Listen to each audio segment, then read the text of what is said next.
What's up, YouTube? Today is finally the day that Headhunter got buffed, or yesterday night was the day, and it is quite crazy. Like, this is 100% Delirium map that I was playing with Mageblood and Inspired Learning that I could not even clear easily at all. As you can see here, once you get the Headhunter buffs rolling, it is an absolute joke. Like, this is about as good of a clear as you could ever hope for. And I'm even using Herald of Ash instead of Herald of Ice just because I like how it looks better. And there you can see in the corner, it is 100% Deli map. And the buffs do last around 60 seconds. And you can get around like 40 to 47 buffs up the entire time. And this change also applies to Replica Headhunter. And it's a pretty big change overall. 60-second duration is probably not what anybody expected. Most people expected them to allow some sort of stacking. And here you can see I popped the Sentinel at 100% Deli. And in my previous builds, doing a Sentinel of 100% Deli was pretty much suicide, but as you can see, the damage is just incredible. And it's pretty much very similar to how Headhunter used to feel like pre-nerf, minus the insane amounts of move speed you get. Another thing you might notice is that you always have Soul Eater stacks up pretty much constantly. As soon as you steal one, you're going to have Soul Eater up for the rest of the map. And it does allow you to get a lot of move speed and clear speed. Now, you might think that, oh, but Mageblood can just do the same thing, but that's simply not true. Trying this with Mageblood and Inspire is a completely different experience.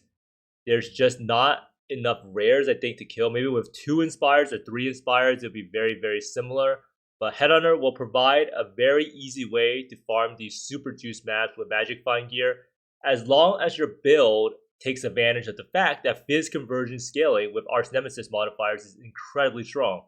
Fizz conversion scaling, there's a lot of Fizz's extra Ellie, and it just leads to your build just doing infinite amounts of damage. Now, another thing to note is that you have so much HP and damage reduction with this setup. With this setup, you can have a crazy amount of damage reduction. You can actually even AFK at 100% Deli for a good amount of time before dying because you have 90 reds and you have physical damage reduction, you have armor, you have everything. So Headhunter is not only a great damage belt, it's also a great tankiness option. And the best part about the whole belt is it's only 65 exalts right now.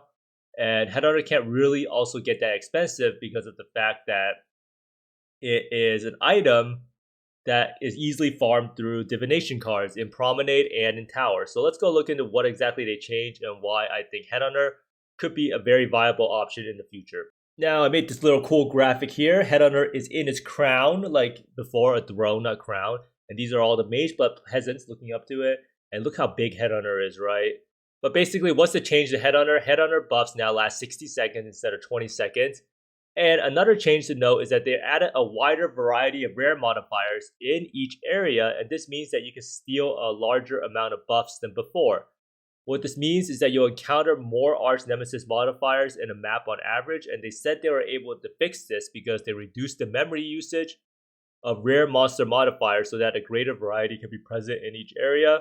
So this change also affects Inspired Learning. That means Inspired Learning, instead of only being able to steal around, let's say like 15 buffs at the top end, you'll probably be able to get 20 or 25 easily now. So Inspired Learning is also buffed, but Headhunter is mainly buffed way more because of the 60-second duration. Now, what are the impact of these buffs? Now, certain builds, like I said, benefit a lot more, mainly Fizz conversion builds.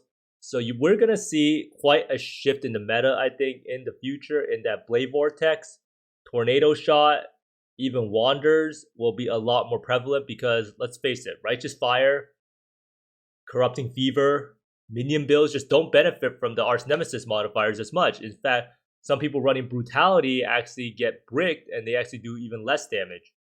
So Mantra of Flames is another item that is completely busted with how long the buffs last for. There are a lot more Headhunter buffs now that affect Mantra of Flames, and the Mantra of Flames lasting 60 seconds, or the Headhunter buffs lasting 60 seconds, means that you get an insane amount of flat fire spell damage or fire attack damage. When I had this gem in, or Jewel Socket in, I had 2.5 million BV average damage. When I took it out, I had 1 million damage average. So it was a 2.5 times increase in damage from just that one jewel alone. I do think the Mantra of Flames part is completely overtuned, and they'll probably adjust it in the future. Now, as you have all known, I've been trying to find a Magic Find build that works doing Crimson Temple, and I wanted to do 100% deli because of how well quant scales multiplicatively. So what this belt does is it brings back the ability to magic find with full magic find gear while doing the hardest content in the game. And when I tried it with Mage Blood and Inspired Learning setup, even with the new changes, it didn't even come close. Like I could not do the 100% deli with Sentinels in Crimson Temple with the Mage Blood on, but with the Headhunter on, as you saw earlier in the demonstration, it was a complete joke. Now, Valley of Darkness is a mod that will be mandatory now after running Headhunter. So what this means is that rare monsters in your maps have one additional modifier. So that means that you will encounter monsters, and there's a lot of them that will have 4 modifiers. So you only need to kill about 10 rares to get 40 buffs sometimes with Headhunter, while with Inspired Learning, if you're only running one of them, you might have to kill 40 rares, meaning that it will take you a much longer time unless you're doing super juice maps to be able to get your full amount of Headhunter buffs. And the node is also pretty good to take in general because Chris has said in the past that this node, or rares that have more Arch Nemesis modifiers, has increases to quantity and rarity. So it's kind of like a mandatory node now to take no matter what. Now, you might be wondering, what are some downsides about the Headhunter belt? And there are some downsides. When GGG first released the patch notes for this, most people were not really pleased, and we can go check it out when we go look at Reddit. And even though Reddit is not exactly the best judge of public opinion, you can see that most people did not really think that the belt was going to be that big of a change. And this is definitely a buff that's going to be underrated in the future until people actually try it. So you can see here, there's a lot of people who focus on Echous, and they just cannot get past the fact that Echous Ice Prison is just super annoying, and a lot of these people are just talking about the Apex Sentinels. So pretty much most people on Reddit do not think that the belt is going to be very good, and a lot of people have written it off completely, and this can be seen by the price of the Headhunter. And there are some builds that will benefit from Mage Blood and 2x Inspired more. So if you're playing like Righteous Fire, if you're playing a build that doesn't benefit from all of the Arch Nemesis modifiers, Mage Blood and Inspired or 2 Inspired will probably be the better option for a lot of builds. Echous, Shroud Walker, and Ice Prison are pretty much now permanent debuffs on your character if you use Headhunter. You'll always have Echous up, you'll always have Shroud Walker up, and you'll always have Ice Prison up. Now, it's important to note that Mark, who designed the Headhunter, posted on Reddit saying that his opinion is that it is really cool that Headhunter has these pretty much downsides because it's an item that is deeply weird and letting weird things happen. And even if you have to be prepared for some of that weirdness to mess with you, Shroud Walker isn't even new. That interaction has always been a part of the item, and that's a feature, not a bug. So what he's saying is that the downsides of Headhunter, like Echous, Shroud Walker, and Ice Prison, is part of the item's identity, so we just have to learn to deal with it. Now, I do think that Echous is probably a little too much because it pretty much disables a lot of skills from being used.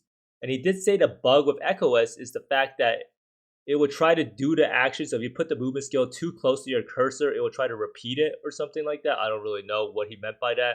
But basically, the downsides are pretty much here to stay, and there's not any plan fix for Echous, Shroud Walker, and Ice Prison. So if you can't deal with those mods, or you just don't want to be teleporting all over the place, then Headhunter is probably still not going to be the belt for you.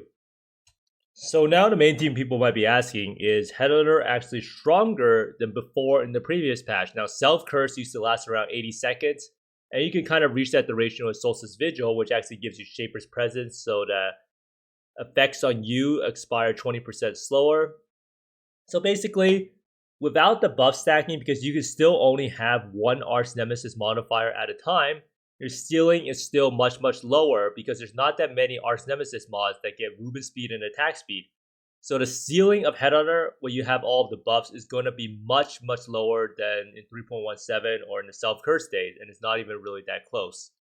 Now, everything for how fast Headhunter will feel in juice mapping will depend on getting Soul Eater buff, and getting Soul Eater buffs is not really that hard anymore, especially with them rebalancing the rare mods to have more variety.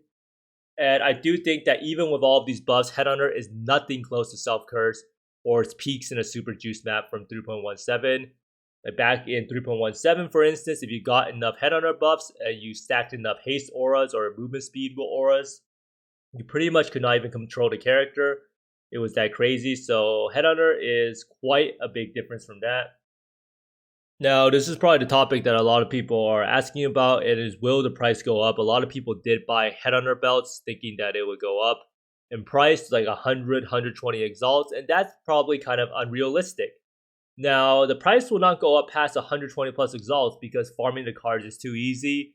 And if the belt gets that expensive, people will switch their farming method over from Crimson Temple to doing promenades or towers.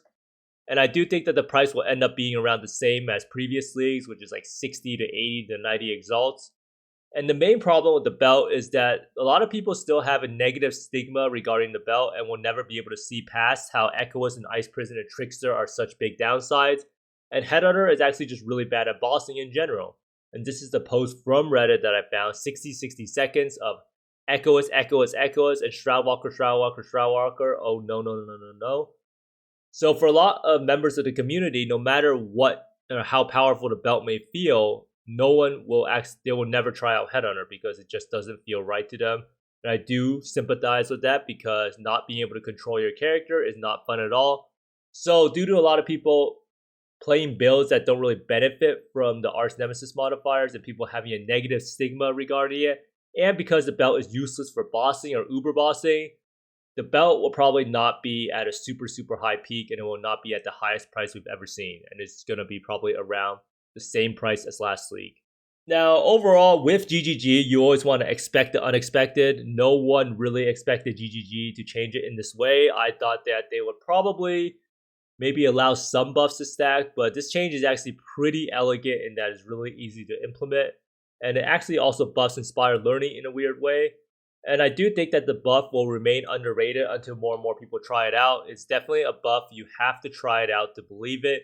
It's kind of hard to actually understand how big 60 seconds is in terms of juice mapping and how easy it can make the 100% deli feel.